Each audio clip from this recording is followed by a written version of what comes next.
Let me tell you about a story about a man named Jed. He was a poor mountaineer. He barely kept his family fed. And then one day, he was shooting for some food, and up through the ground came a bubbling crude. Oil, that is. Black gold. Texas tea. Well, the first thing you know, old Jed's a millionaire. Kinsfolk said, "Jed, move away from there. California is the place you ought to be." So he loaded up the truck and he moved to Beverly Hills, that is. Swimming pools and movie stars.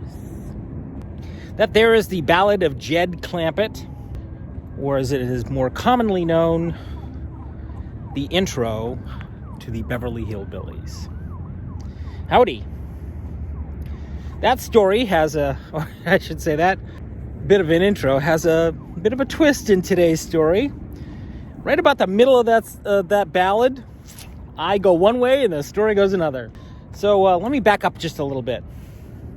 This happened about 2009, 2010, about the end of December right through May of 2010. At the time, I was a full-time tango teacher, and I had given up doing most software development work at that point, and very little of anything else. Just doing a lot of private lessons, classes, and trying to figure out my tango life, as it were. And every once in a while, between the time about 2001 to just about 2011, that was the last time I got a job like this, every once in a while I would get a request to do a corporate ID package. Corporate ID meaning logo, letterhead, business cards, banners, flyers, and all of that in a package. And sometimes, 9 times out of 10, being that it's a package deal, the starter package for a website. Much to your ignorance, yes, at one point in time, I was a graphic designer. I wouldn't say classically trained, but I was trained in college to do graphic design. And then I trained myself the rest of the way in 4-color print process. And I should also point out to you that over the years, I developed a relationship with a lot of printers in the Boston area and image correction houses in the Boston area. I became somewhat of an expert. Most of that stuff today is done by Photoshop, so you don't have to be an expert to do that stuff. But at the time, you needed somebody like me to take your 4-color image and turn it into 4 plates and output it so that it registered properly on a printing press. Usually when I did a corporate ID package, that usually meant that I would have to handhold a client through the print process. And that also means that I would also give them a quote against the printing job, as well as try to manage the relationship between the printer and the client. In this particular instance, I got a request from a friend of a friend who said that he had a client that wanted a corporate ID pack. So apparently he had seen my work and liked what I was doing. Or what I had done. I hadn't done anything in a few years, but he liked what I was doing or what I had done and wanted to hire me. I didn't need the gig, but $2,000, which was what I was going to charge him, is nothing to sneeze at. So part of the arrangement of that deal was a small amount of Bitcoin. Now, originally, he wanted to give me all of the payment in Bitcoin. And I was like, that's not going to happen. So then he said, well, how about $100 worth? And I'm like, yeah, I don't need Bitcoin. I don't want it. But he was a big believer in digital currency. When Bitcoin came onto the market in 2009, he was all over that stuff. So when he could buy it, he did. So he bought some Bitcoin and gave me $10 worth. Now at the time, I remember this figure that I quoted him. That he quoted me.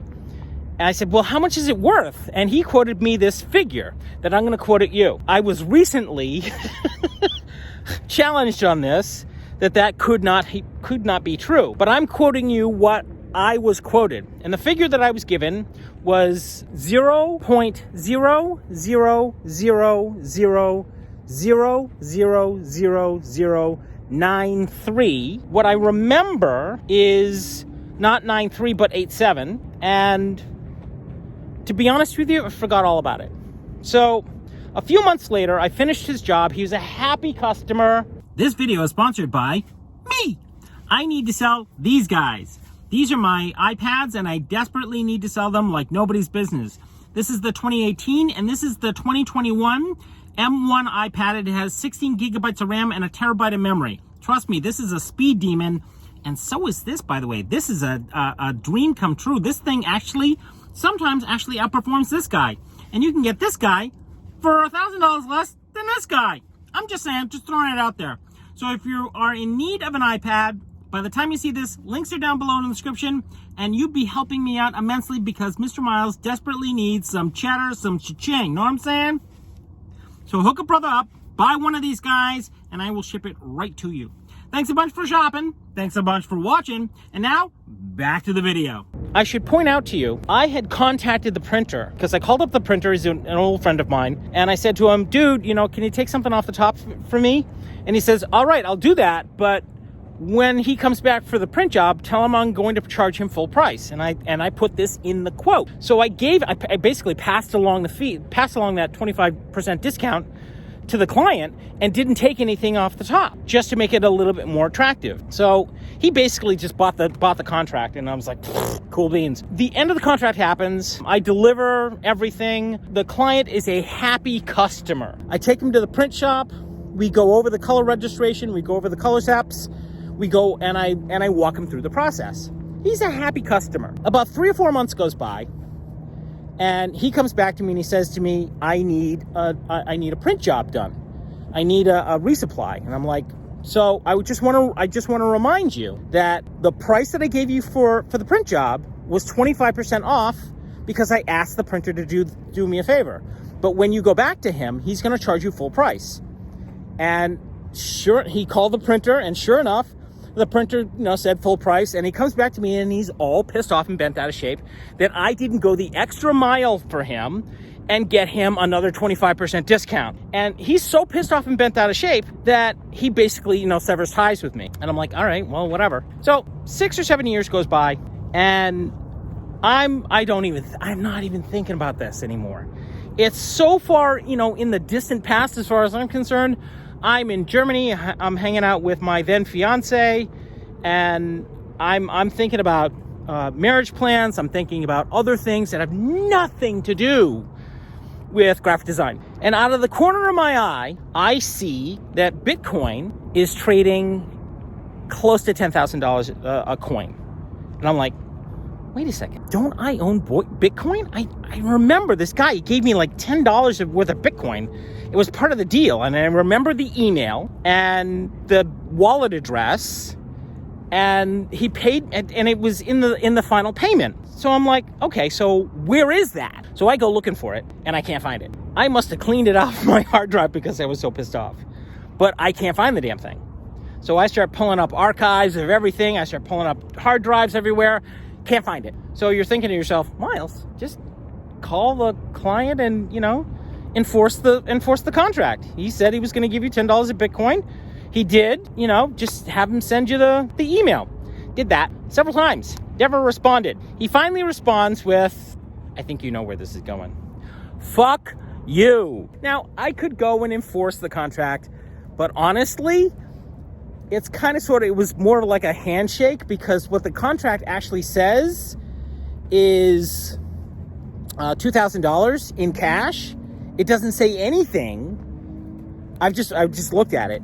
It doesn't say anything about Bitcoin. I remember him telling me I want to give you, $10 in Bitcoin or $100 in Bitcoin. And I'm like, I don't need this. I have no use for it. So I put it away when the contract was done. I just put it away and just like, whatever, that thing's never going to be worth anything.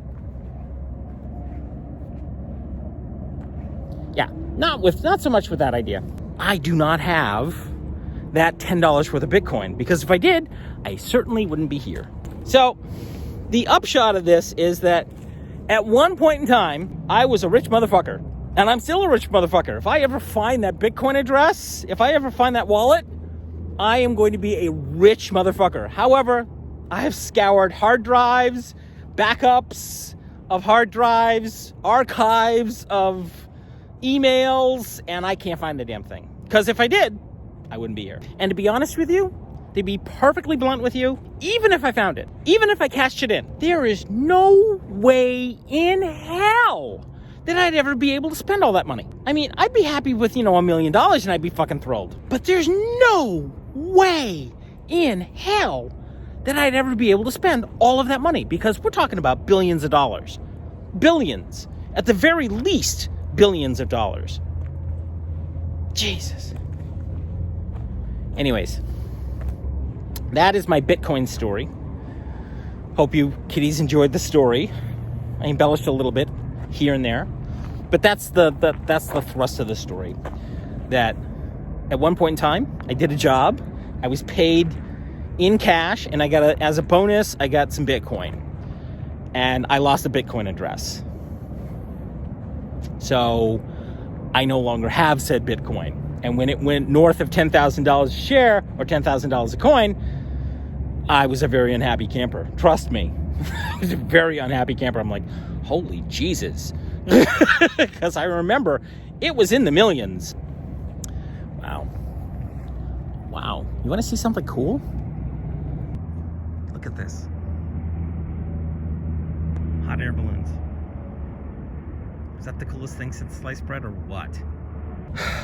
Okay.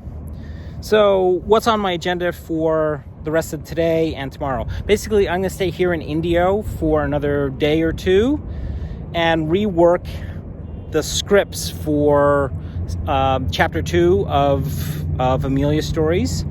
And as I pointed out in a few videos ago, my grandfather basically sounds like a creep, and he's not. I'm going to tweak the story just a little bit. So my next challenge is I need to scout a location for where I'm going to shoot this stuff. And I also need to start thinking about, I need to, budget that against how much gas it's going to cost me to get from point A to point B. I was thinking of shooting in Joshua Tree National Park, which is just behind those hills over there. And those are hills. Those are not mountains. Those are hills. That's some friggin' hill. And weigh that against gas and food costs and not and burning basically 10 days of time so that I don't get to Santa Barbara and immediately get infected with COVID, because Sarah's sick with COVID right now. So I basically need to kill time while I'm here, but at the same time, I also need to think about gas and money and transit, and I also need to think about the location where I want to shoot. I know that I do not want to shoot in brown. I don't want browns behind me while I'm shooting. That's just not an option. I don't want nothing personal. Brown is a lovely color, but I don't want brown. I want some greens. I want beautiful conifers behind me, and that's gonna be a bitch to find in California, in Southern California, because all you're gonna see is friggin' palm trees, like they're going out of style, like that over there. Palm trees, right there. Look at those friggin' palm trees, right there.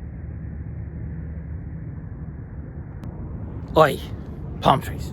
Anyways, so I have a lot of work to do. I'm gonna sit here for another day or so, and I'll figure out what I'm gonna do tomorrow or the day after tomorrow, and I'll fill you in on what's gonna happen from there.